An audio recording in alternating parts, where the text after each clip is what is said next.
Quiero realmente agradecer a los doctores organizadores del comité, el doctor Fernández y al doctor Diego Aponte por esta oportunidad tan grande que nos da al hacer las jornadas en lugares como este, como lo que significa Valledupar. Quiero decirles que creo que nosotros somos los que aprendemos más. La lista del aprendizaje que he hecho en estos 2 días es innumerable, pero hay algo que tengo que resaltar, que realmente la sesión humanística de ayer, pues es bellísima, no la vamos a encontrar en un libro y expresa realmente emociones muy grandes, la sabiduría y el ejemplo de personas como el doctor Luciano Aponte. A ustedes 1000 gracias por todo esto que han hecho. Vamos a hablar muy rápidamente de lo que son las terapias avanzadas en enfermedad inflamatoria intestinal. Primero, definamos un poquito qué es terapia avanzada en enfermedad inflamatoria intestinal. Terapia avanzada son anticuerpos monoclonales y pequeñas moléculas. ¿A quién vamos a dar la terapia avanzada? A la enfermedad inflamatoria activa, que sea moderada a severa, que no responda a la terapia convencional, que sea dependiente de esteroides o que tenga mal pronóstico. El desarrollo tan grande del conocimiento de la inmunopatogénesis es la que nos permite que avance la terapia que vamos a exponer el día de hoy. Pero debemos recordar que la enfermedad inflamatoria es más allá que la inmunología. Interviene el esposoma, el medio ambiente, de manera tan importante que ha hecho que sea una epidemia mundial. También el genoma, el microbioma. Hoy vamos a hablar de terapia avanzada en el área de inmunología. Llamamos terapia avanzada a aquella que se ha desarrollado recientemente desde el 2020 y la tenemos para Crohn y para colitis. A 2024 tenemos en terapia avanzada pequeñas moléculas y grandes biológicos. En pequeñas moléculas se desarrollan los JAKs, inhibidores de los JAKs, y en grandes biológicos los inhibidores de la interleuquina 23. Veamos un poquito cuál es la diferencia entre una pequeña molécula y un gran biológico. Un biológico es una proteína de alto peso molecular que se administra parenteralmente y por este peso molecular tan grande va a actuar extracelularmente, ella no penetra la célula. Su acción es por bloqueo y tiene altísima especificidad, pero desarrolla inmunogenicidad, por lo cual es necesario medirla terapéuticamente en niveles y en presencia de anticuerpos. Eso es una molécula biológica. Una pequeña molécula, su nombre lo indica, su peso molecular es pequeño, le permite atravesar las membranas y va a actuar intracelularmente. Su tiempo de vida es corto. Nosotros vamos a tener mucha variabilidad en la acción, pero no vamos a tener inmunogenicidad y no tenemos que medir terapéuticamente anticuerpos ni niveles. Una pequeña molécula es como la aspirina, como la azatioprina, eso es una pequeña molécula y eso es lo que hemos venido desarrollando. ¿Qué pequeñas moléculas hemos desarrollado? Tenemos primero los inhibidores de los JAKs. Los inhibidores de los JAKs van a actuar acá, van a actuar en el en la célula y específicamente acá están los JAKs, lo que hacemos es impedir a nivel del núcleo la transcripción de las citoquinas inflamatorias. Esos son los mecanismos de acción de los JAKs. Y nosotros tenemos JAK1, JAK2, JAK3 y TYK2, son 4 JAKs. Y en enfermedad inflamatoria intestinal vamos a tener tofacitinib, que es un pan-JAK, inhibe todos. Upadacitinib, que preferiblemente inhibe el JAK1, y filgotinib, que va a inhibir también el JAK1 preferiblemente. Hablo de preferiblemente porque tienen algo de inhibición de los otros dependiendo de la carga que demos. Si nosotros combinamos esos JAKs, como lo vemos acá, vamos a tener las funciones diferentes de las citoquinas que se producen. Tofacitinib fue aprobado en el 2018 para colitis ulcerativa con sus estudios pivotales de inducción y de mantenimiento. Filgotinib, que es un inhibidor JAK1, aprobado solamente en Europa para colitis ulcerativa.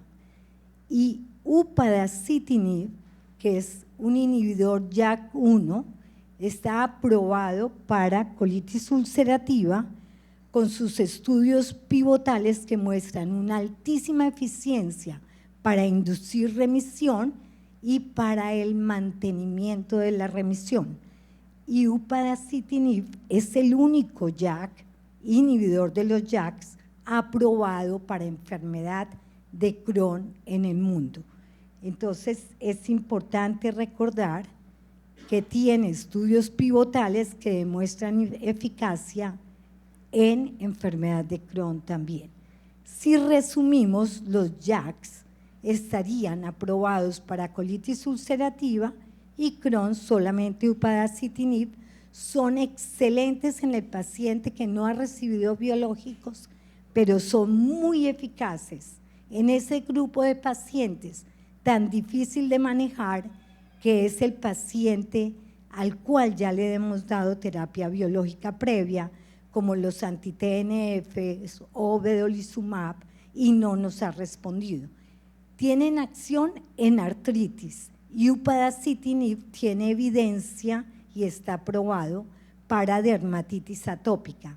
El grupo de los inhibidores de los JAKs tiene una característica maravillosa, que tiene una acción potente y rápida.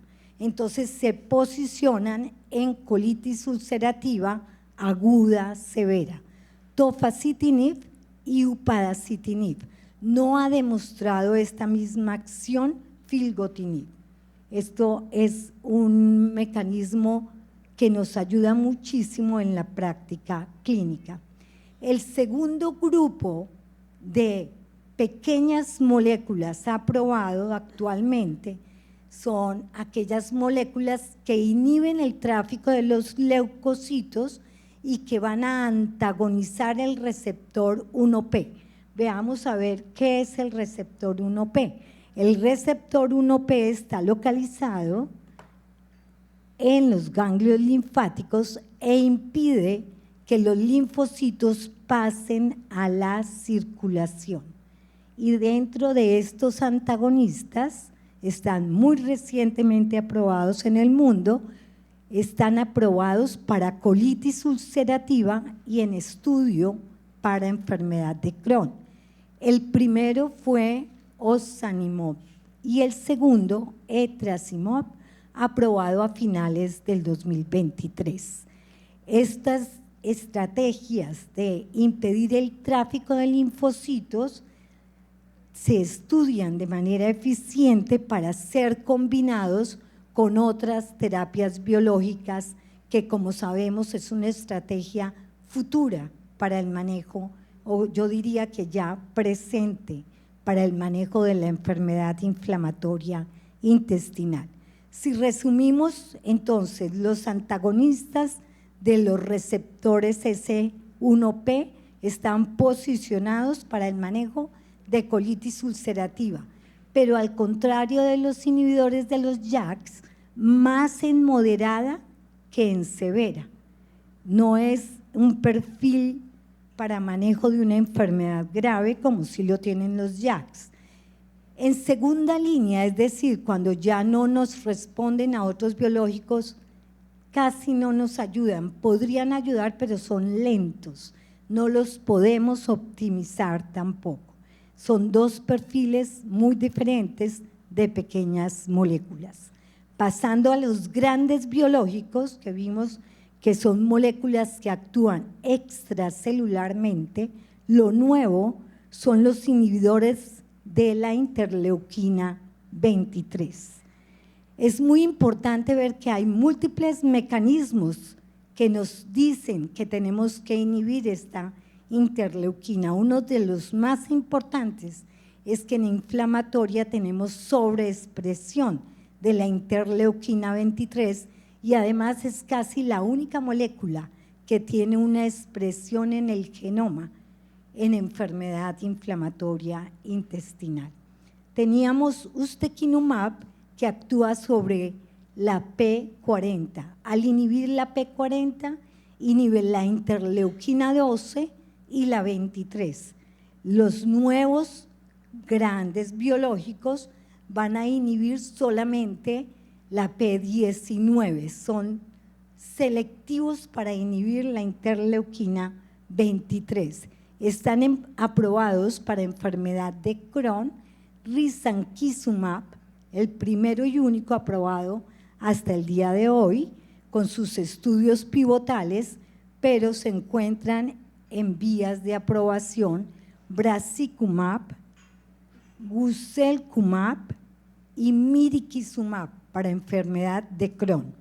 Para colitis ulcerativa, el único aprobado a finales del 2023 es mirikizumab, altamente efectivo en colitis ulcerativa.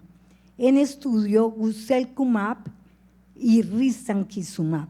En resumen, los anticuerpos anti-interleuquina 23 son efectivos en enfermedad de Crohn, probablemente más efectivos que los anti-TNF y mucho más seguros.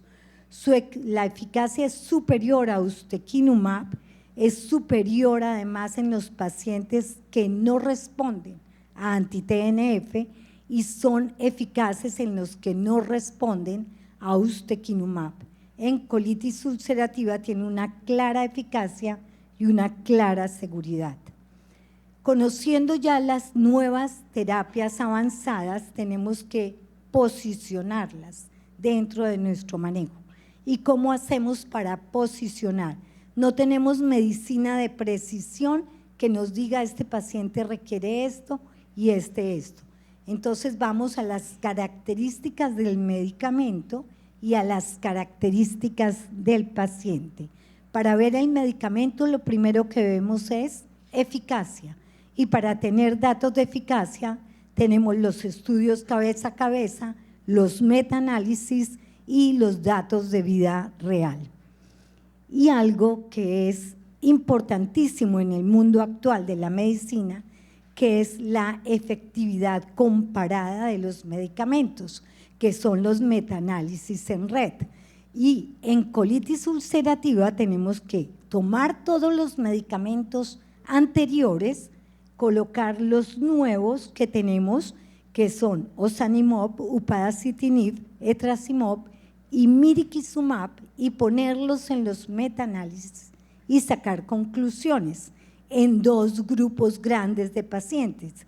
El paciente naïf, que no ha tenido terapia biológica o de pequeñas moléculas, y el fenotipo que es resistente a una terapia anterior, y tenemos que ver los datos de eficacia para poder analizar la droga. Igual lo hacemos en Crohn. Usamos todos los medicamentos anteriores, más risankizumab aprobado en el 2022 y upadacitinib en el 2023, y vamos a ver los metaanálisis que incluyen todos en pacientes naïve y en pacientes bioexpuestos. Y así sacamos datos de efectividad. Tenemos que pasar a ver el perfil de seguridad del paciente, siempre colocar en la balanza uno y otro. Y recordemos que en la pirámide de seguridad, lo más grave de la enfermedad inflamatoria es la enfermedad activa o maltratada o parcialmente tratada. En anti-TNF los hemos usado mucho, sabemos infecciones oportunistas, tuberculosis, tenemos hepatitis B, linfoma, melanoma y reacciones paradójicas. Las antiintegrinas tienen un perfil de seguridad muy favorable. Igualmente, vamos a ver cómo se comportan los nuevos biológicos. Las pequeñas moléculas como S1P producen bradicardia, infecciones, edema macular y elevan enzimas hepáticas. Los inhibidores de los JAKs aumentan colesterol, CK, producen herpes zóster en más o menos 6 veces más. Es necesario vacunar los pacientes y tenemos riesgos cardiovasculares y